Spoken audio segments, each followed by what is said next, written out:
नमस्कार, आकाशवाणी देहरादून से प्रस्तुत हैं प्रादेशिक समाचार।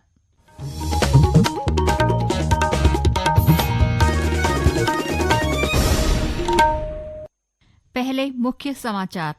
मुख्यमंत्री पुष्कर सिंह धामी ने कहा, सरकार साहित्य और संस्कृति के संरक्षण व प्रोत्साहन के लिए प्रतिबद्ध है। प्रदेश में चारधाम यात्रा सुगम, सुरक्षित और सुव्यवस्थित रूप से जारी। अब तक 21 लाख से अधिक श्रद्धालुओं ने चारों धामों के दर्शन किए। राज्यपाल गुरमीत सिंह ने पर्यटकों से अल्मोड़ा की दिव्यता को महसूस करने तथा इसके आध्यात्मिक और पौराणिक महत्व को जानने की अपील की। और विकसित कृषि संकल्प अभियान के तहत कृषि वैज्ञानिकों ने अल्मोड़ा के 21 गांव के किसानों से संवाद स्थापित कर उन्हें मुख्य खरीफ फसलों के बारे में जानकारी दी।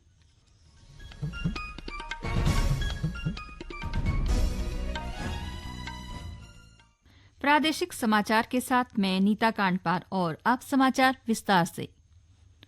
मुख्यमंत्री पुष्कर सिंह धामी ने कहा है कि प्रदेश सरकार साहित्य और संस्कृति के संरक्षण व संवर्धन के लिए प्रतिबद्ध है। देहरादून में आयोजित कवि सम्मेलन को संबोधित करते हुए श्री धामी ने कहा कि सरकार ने उत्तराखंड साहित्य गौरव सम्मान के माध्यम से राज्य में उत्कृष्ट साहित्यकारों को सम्मानित करने का कार्य शुरू किया। इसके साथ ही साहित्यकारों को विभिन्न भाषाओं में पुस्तकें प्रकाशित करने के लिए आर्थिक सहायता योजना के तहत अनुदान भी प्रदान किया जा रहा है। मुख्यमंत्री ने कहा कि सरकार प्रदेश के उत्कृष्ट साहित्यकारों को साहित्य भूषण और लाइफ टाइम अचीवमेंट पुरस्कार से भी सम्मानित करने का कार्य कर रही है, जिसके अंतर्गत हाल ही में 5-5 लाख रुपए की सम्मान राशि प्रदान करने की घोषणा की गई। श्री धामी ने कहा कि सरकार युवा पीढ़ी को भी साहित्य के प्रति आकर्षित करने के लिए विभिन्न प्रतियोगिताओं और कार्यक्रमों का आयोजन कर रही है, ताकि वे अपनी सांस्कृतिक और साहित्यिक धरोहर से जुड़ सकें और उसे आगे बढ़ाने में अपना योगदान दें। प्रदेश में चारधाम यात्रा सुगम, सुरक्षित और सुव्यवस्थित रूप से संचालित हो रही है। श्रद्धालु श्रद्धाभाव के साथ कतारबद्ध होकर सहजता से दर्शन कर रहे हैं। अब तक 21 लाख से अधिक तीर्थयात्री चारों धामों की यात्रा कर चुके हैं। सर्वाधिक श्रद्धालुओं ने बाबा केदार के दर्शन किए हैं। सरकार ने चारधाम यात्रा पर आने वाले श्रद्धालुओं के लिए यात्रा मार्गों और मंदिर परिसर में पेयजल, बिजली, स्वास्थ्य सुविधाएं, शौचालय जैसी मूलभूत सुविधाओं के लिए विशेष व्यवस्था की है। यात्रा मार्गों पर श्रद्धालुओं के अस्वस्थ होने पर उन्हें निःशुल्क स्वास्थ्य सुविधाएं उपलब्ध कराई जा रही हैं। इसी क्रम में गंगोत्री और यमुनोत्री धाम में आने वाले श्रद्धालुओं ने निःशुल्क चिकित्सा सुविधा मिलने पर सरकार का आभार जताया। चिकित्सा केंद्र खोला गया है।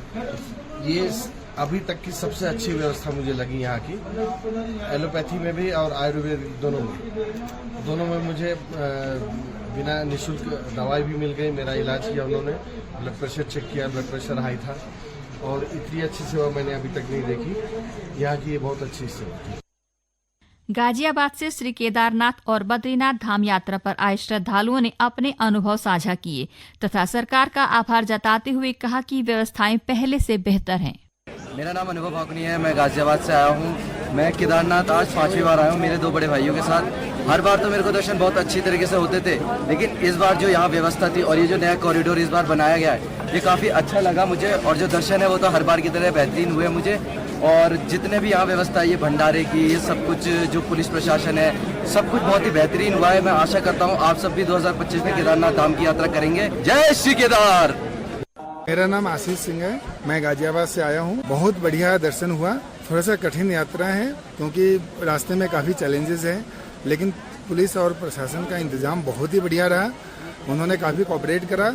मेरी 3 साल की बेटी है जिसके साथ मैं गया। मेरी मदर की उम्र लगभग 70 साल है, वो मेरे साथ थी। हम लोगों ने काफ़ी अच्छा एंजॉय किया। राज्यपाल गुरमीत सिंह ने अपने 3 दिवसीय अल्मोड़ा दौरे के दूसरे दिन प्रसिद्ध कसार देवी मंदिर में पूजा अर्चना की और समस्त मानव जाति के कल्याण की कामना की। पत्रकारों से बातचीत में राज्यपाल ने कहा कि कसार देवी के दर्शन करने से एक अलग तरह की शांति और सुकून मिलता है। उन्होंने कहा कि यह स्थान अलौकिक है और लोगों को अपनी ओर आकर्षित करता है। राज्यपाल ने देश विदेश से आने वाले पर्यटकों से अल्मोड़ा की दिव्यता को महसूस करने और इस क्षेत्र के आध्यात्मिक व पौराणिक महत्व को जानने की अपील की। यहाँ पर विवेकानंद जी, यहाँ पर कसार देवी जी, यहाँ पर महाभारत के समय से जो प्रथा चली आ रही है, ये अपने आप में अद्भुत है कि हमारे मातृभूमि के अंदर में ऐसी ऐसी जगह हैं जहाँ जियो की इतनी वेल्थ है। यहाँ पर जो एक अलग ही जो डिविनिटी, जो मैग्नेटिज्म, जो जियो है, अपने आप से अलग है। मैं पूरी दुनिया को ये इनवाइट करना चाहता हूँ, पूरी मानवता को इनवाइट करना चाहता हूँ, जो भी दिव्यता भव्यता में विश्वास रखते हैं, पूरी मानवता को, हर भारतीय को, हर उत्तराखंडी को कहूँगा कि आप यहाँ पर अल्मोड़ा में आएं। देश में सेवा, सुशासन और गरीब कल्याण के सिद्धांतों से प्रेरित एक दशक में महत्वपूर्ण परिवर्तन हुए हैं। आकाशवाणी समाचार पिछले 11 वर्षों में प्रमुख क्षेत्रों में सरकार के प्रयासों पर एक विशेष प्रसारण लेकर आया है। इस श्रृंखला में आज प्रस्तुत है पर्यावरण संरक्षण और विकास पर केंद्रित यह विशेष रिपोर्ट।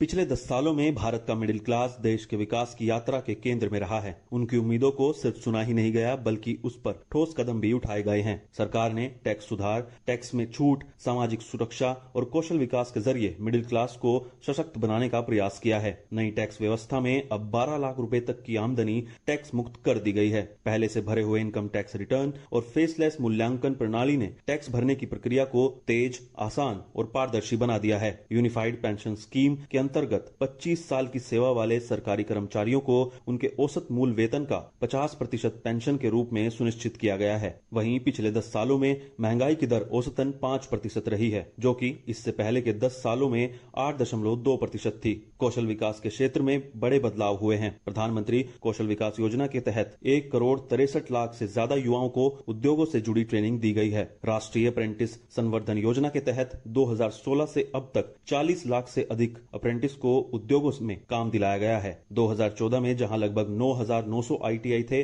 वहीं 2024 तक इनकी संख्या बढ़कर 14,600 से ज्यादा हो गई है। सरकार के इन सभी प्रयासों ने मिडिल क्लास को असली ताकत दी है। अक्षित वैद्यान, आकाशवाणी समाचार। विकसित भारत का अमृतकाल, सेवा, सुशासन, गरीब कल्याण के 11 साल। विकसित कृषि संकल्प अभियान के तहत कृषि वैज्ञानिक व विशेषज्ञ प्रदेश के विभिन्न गांवों में किसानों से संवाद कर उन्हें आधुनिक कृषि की जानकारी दे रहे हैं। पेश है एक रिपोर्ट। अभियान के तहत विवेकानंद पर्वतीय कृषि अनुसंधान संस्थान के वैज्ञानिकों ने अल्मोड़ा के हवालबाग, ताड़ीखेत व भिकियासेण विकास खंडों के 21 गांवों के 421 किसानों से संवाद स्थापित कर उन्हें प्रमुख खरीफ फसलों की जानकारी दी, जिसमें मिर्च, मंडुवा, कुल्थ, अदरक, हल्दी की उन्नत खेती व कुरमुला की रोकथाम संबंधी तकनीक शामिल रही। कृषि वैज्ञानिक डॉक्टर महेंद्र भिंडा ने किसानों को छिड़काव की तुलना में पंक्तियों में बुआई के फायदे बताए। संवाद के दौरान किसानों ने कहा कि अगर उन्हें अच्छे बीजों की उपलब्धता, उन्नत कृषि तकनीकों की जानकारी व सही समय पर उचित मार्गदर्शन मिले तो उनकी आजीविका सुदृढ़ होगी। इस दौरान पाली गांव के किसानों ने विशेषज्ञों को जल संकट व सफेद व्रिंग, बंदरों व जंगली सूअरों से फसलों को हो रहे नुकसान के बारे में बताया और बाड़बंदी कराने का अनुरोध किया। अल्मोड़ा से कंचना पांडे की रिपोर्ट के साथ समाचार कक्ष से तेजपाल सिंह बिष्ट। प्रदेश की नदियों, यात्रा मार्गों, धार्मिक पर्यटक स्थलों और ट्रैकों को स्वच्छ और प्लास्टिक मुक्त रखने के लिए विभिन्न संगठन लगातार स्वच्छता अभियान चला रहे हैं। इसी क्रम में उत्तरकाशी जिले में अतुल्य गंगा ट्रस्ट ने सेना और युवाओं के साथ हरसिल से गंगोत्री धाम तक प्लास्टिक उन्मूलन अभियान चलाया। इस दौरान एकत्र प्लास्टिक को निपटान के लिए भेजा गया। साथ ही स्थानीय लोगों और पर्यटकों को गंगा स्वच्छता और प्लास्टिक उन्मूलन के लिए प्रेरित किया गया। अंत में मुख्य समाचार एक बार फिर। मुख्यमंत्री पुष्कर सिंह धामी ने कहा, सरकार साहित्य और संस्कृति के संरक्षण के व प्रोत्साहन के लिए प्रतिबद्ध है। प्रदेश में 4 धाम यात्रा सुगम, सुरक्षित और सुव्यवस्थित रूप से जारी। अब तक 21 लाख से अधिक श्रद्धालुओं ने चारों धामों के दर्शन किए। राज्यपाल गुरमीत सिंह ने पर्यटकों से अल्मोड़ा की दिव्यता को महसूस करने तथा इसे आध्यात्मिक और पौराणिक महत्व को जानने की अपील की। और विकसित कृषि संकल्प अभियान के तहत कृषि वैज्ञानिकों ने अल्मोड़ा के 21 गांव के किसानों से संवाद स्थापित कर उन्हें मुख्य खरीफ फसलों के बारे में जानकारी दी। इसके साथ ही प्रादेशिक समाचारों का ये अंक समाप्त हुआ।